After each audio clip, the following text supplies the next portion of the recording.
Really lovely to meet you, Lindsay. So Oh, your you too. 4-year-old, you're struggling with your 4-year-old. Oh, just, Okay. yeah, Girl or like boy? girl, Okay. Yeah. girl, yeah. Have you got any others? Yes, I've got a 2-year-old boy as well. Okay. So just turned 2. So Yeah. yeah, it's a challenge. Yeah. Yeah. So tell me what might set her off? Pretty much anything. Okay. Anything I ask her to do, like anything, if her brother takes anything or anything doesn't go her way, anything at all, like the wrong bowl cup, usual kind Okay. of thing, Okay. is met with this fake cry of a like Right. straight away. And Okay. I've been trying to encourage her to say to her brother, like, because he's quite good, like he will give things back. He takes it for the reaction. Yes. And I say to her, just say, "Oh, can I have that back?" Yes. And I've been trying to encourage her to talk, but she does Plug instantly it in. still Yeah. to react in this outburst kind of way. Okay. The other thing is we're having, especially the last couple of days, Yes. has been just doing the opposite to what I ask her to do. Okay. So it's, can you get your shoes on? We're going out now. She'll go and hide. Right. Can you, I need to get you dressed now. And she's got Yes. quite bad eczema, so I need to put cream on her. So I'll have the cream on Okay. my hands ready, about to do it, and she'll leg it. Yes.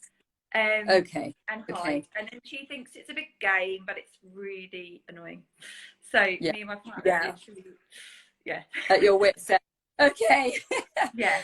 Well, I mean, hard work. Everything's hard. really, really hard work. Yeah. Like, I want to say a couple of things before I go into a couple, some ideas that I've had.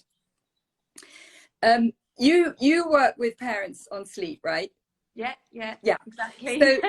So I'm sure not, if not everything there is to know about sleep, that is your thing, and you teach parents. You work with parents and you inform them, and I'm sure you really educate them on all the different ways of helping their child get to sleep. And I think from what I've seen about you, Lindsay, is that it's not about, they have to cry it out. It's about helping parents to sort of, understand what's going on, helping parents understand the different stages of the baby's development. And I'm all about helping parents learn about the behavioral and emotional side of sort of 18 months and upwards. Yeah. And it's a learning process. And I'm sure you've, from all the study that you've done, you've learned a huge amount that you never knew before. And I am all about teaching parents all the things that they never knew before. Understanding the triggers to behavior, understanding children's temperaments, because it sounds like she's quite a reactive and probably sensitive kind of combination of temperament. Yeah. She's very scared of things, right, which me and my partner can't relate to, and I don't think we've instilled that in her. Like, I don't think we've made that. She just is very, like, pictures of monsters. We go to an arcade, she doesn't like all the she just she's very sensitive to that kind of thing. And I used to be a teacher too, so I'm used to being around children, like infants. Right. I'm used to be around children, but it's very different when it's your own. It's so different when it's your own. I used to work, I used to teach communication, so helping people in the workplace have better interaction with their colleagues, communicate more effectively. And I thought, and maybe you did too, rather naively, I thought, well, that's great because I've got the skills when it comes to my own children. It's so different when it's your own. So and what I'm all about, and I know you are too, I never judge, and I don't beat parents up by telling them that they're doing it all wrong. I'm really empathetic, and I think we're hard enough on ourselves. I'm sure you have days when you think, oh God, I got really irritable with her, and I really wish I hadn't. And then you feel guilty, and and then you might overcompensate and sort of give in on something where you shouldn't, because you might have come down hard on her earlier that morning. Does that and she's also got yesterday. Oh, it was just yesterday morning was just horrendous. we were literally like, what's happened today? Yeah, and it's so hard. So it's so much about what I'm helping parents with, and I think it will be similar to you, is don't be hard on yourself. They are all really different. We've got to figure out why she's doing this. And in the same way, you help parents figure out why their babies aren't sleeping. I help parents figure out why. It's almost like you want to ask the question, and I know this sounds really kind of like, huh? Why does this behavior make sense? No. Like, what is it that is missing for her that's causing her to say no, to run off when you're trying to get her dressed, to overreact to her little brother? Because it's, you know, it's a good question. I can see you kind of nodding there. What does anything come up when I... yeah, like the main thing, I know this is awful, but all she wants to do is play My Little Ponies and, you know, like role play.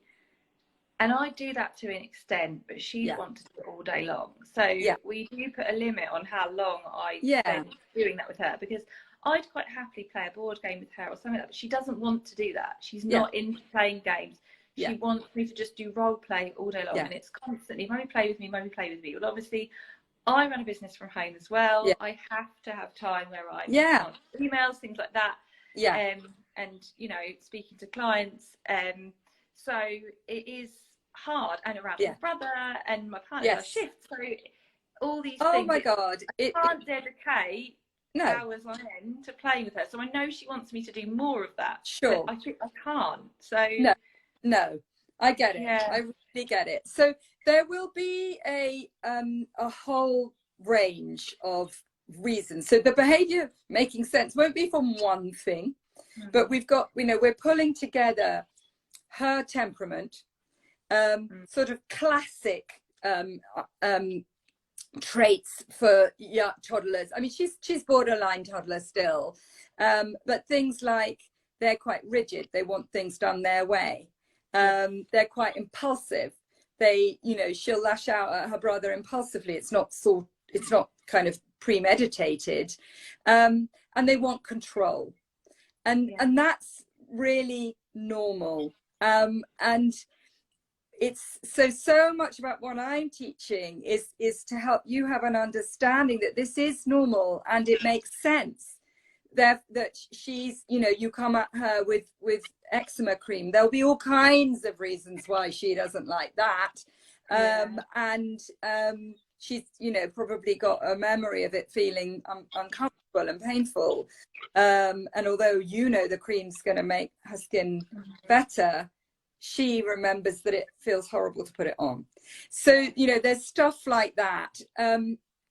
So I can't give you right now a kind of, you know, this is what you need to do, because you know, what I'm about is certainly in a situation like this is sort of opening your eyes to, okay, I kind of understand a bit more. I understand, you know, I'm not a bad mom. Of course, you know, you've got a business to run, you've got another child. And frankly, I'm going to let you into a secret. I used to find playing with my children desperately boring, and I hated it. I hated it. I don't reckon I would have given 10 minutes to My Little Pony, let alone, you know, an hour. So please, you know, so again, a lot of what I'm doing is like saying, forgive yourself. You know, it's like, of course, we've got to marry up managing our child and helping them to feel loved and secure and that you have a real interest in them, with managing what we're capable of. And so often in my program, the Parent Survival Academy, the whole of the first module is about understanding our child and looking after ourselves. Because if we don't, you know, fill up the car with petrol or put the oxygen mask on or have the car serviced, we run down. We're spent. We can't do it. So, you know, part of what I help parents with is saying, know your limitations. Don't feel guilty about it. You know, acknowledge it, but equally understand your child a bit better, and also understand the neuroscience of behavior, which is another thing that I cover in the first module, because, you know, if we kind of understand what actually neurologically and physiologically goes on when they're ramping up, and it might not be a full-blown tantrum, but it's that kind of running off and like, ha ha, it's, you know, or just saying no when you said this is what you've got to do. So understanding some of the triggers. And then we also look at ways to avoid the challenges, like how to, or ways to help them recover if they have had a massive meltdown.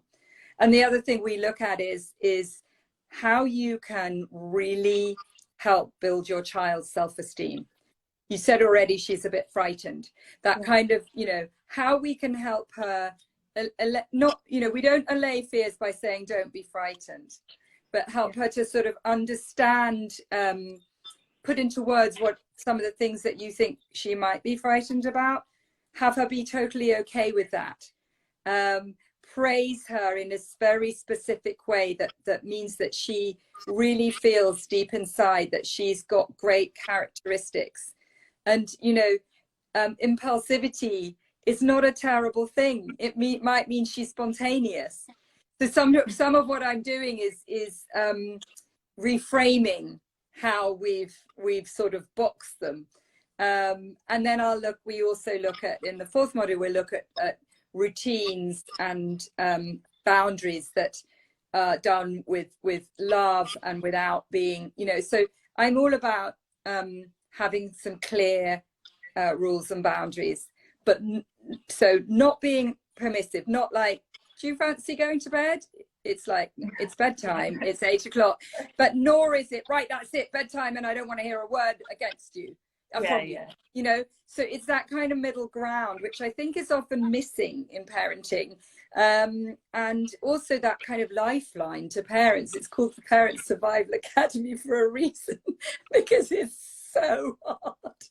And you know, it's about getting you beyond that survival, to really having these, just as you teach with your sleep, having a toolkit, thinking, okay, this child, this temperament, what's going on at home, what's going on in the outside world, you know, for her, how can we pull this together and really nurture her to bring out the best in her? Because believe me, she doesn't want to behave like that. No, she doesn't. She absolutely she talks about like, oh, I'm a good girl, mummy, and things like, no, I actually don't like to say like naughty girl. I don't like good girl. They pick it up, don't they? Yes. She says, oh, you know, I'm a good girl, aren't I? And I'm like, of course you are, you know. And then but I know that in the back, she's an October birthday, so I know that in the back of her mind she's constantly thinking too, she's been talking about it, I'm going to school soon. So I know that and I'm going to be away from you, and she knows that it's 5 days, and she knows, you know, I know everyone thinks their child's quite clever, but I think she's quite clever, and she just knows that stuff. So she's very aware that like she's going to be away from me and brother potentially, like that's been a situation before, and I think that's, even my mum said, like, I think that's playing on her mind. She's been talking about, when I go to school, when I go to school, will I have to do this, and what do I need to wear, and so one of the things in the third module of my course is it's all about just nurturing your child's emotional experience and having them, helping them to be able to understand their emotions and ultimately express them, and that builds resilience. Because, you know, like if you say don't worry about school, that's not going to cut it for her. But if you say, really actually articulate some of the things she probably is concerned about, it helps her feel understood. And then you can also look at strategies, you know, let's perhaps just, you know, why don't we go through the route that we're going to go to school? Let's stand outside the school and see what happens at the beginning of the day. Just strategies to help give her confidence. But it's that, you know, really helping them to feel emotionally that all emotions are okay, that it's totally fine to be nervous about school, that they're not wrong, and also like that idea that you can really boost their self-esteem by being very specific about the ways that you praise them and the qualities that they have, so that it's that internal, not, you know, am I a good girl or not, but like, you know, what can I do, what am I interested in, what's my personality, do I make people laugh, am I kind, and that's very different to good, which is kind of meaningless. And also you want kids to have that ability to not be boxed by good or bad, you know, like that's the bit I don't like from teaching. That's the bit I don't like, you know, when they, you know, some kids think I'm just naughty, you know. That's not nice. You don't want anyone to ever think that. It's awful. But equally, funnily enough, you don't want them to think I'm good, and, you know, good girls don't stand up for themselves, and good girls don't contradict an adult if they feel that something's unjust, and good girls don't say that you can't do that to me. So, you know, it's a sort of, it's the both of them, isn't it? Because you don't want to be boxed by naughty or bad, nor do you want to be boxed by good. But you can certainly, you know, believe in the qualities that you have, and that's really key. So, is your battery all right? Did I hear it going? Yeah, no, it's all right. I've got a charge. I'm plugged in. Yeah, it was going. Well, it's been really lovely. I hope that that's at least given you some food for thought for your daughter. So I guess I would say the takeaways are, understand a bit more about her temperament, that there are some things going on for her, and temperamentally things that she finds difficult. And I would say, don't beat yourself up for finding that, you know, playing endless, what's it called that she likes? What's the game? Little Pony. Endless Little Pony is just, you've got your limit. You know, allow yourself to have a limit, and know that temperamentally children of this age will be rigid in some ways. You know, they want things their way. They want to have some control, because so much of what we're asking them to do, they feel like it's beyond their control. And also that, what was the third thing? So there's that kind of, they're impulsive.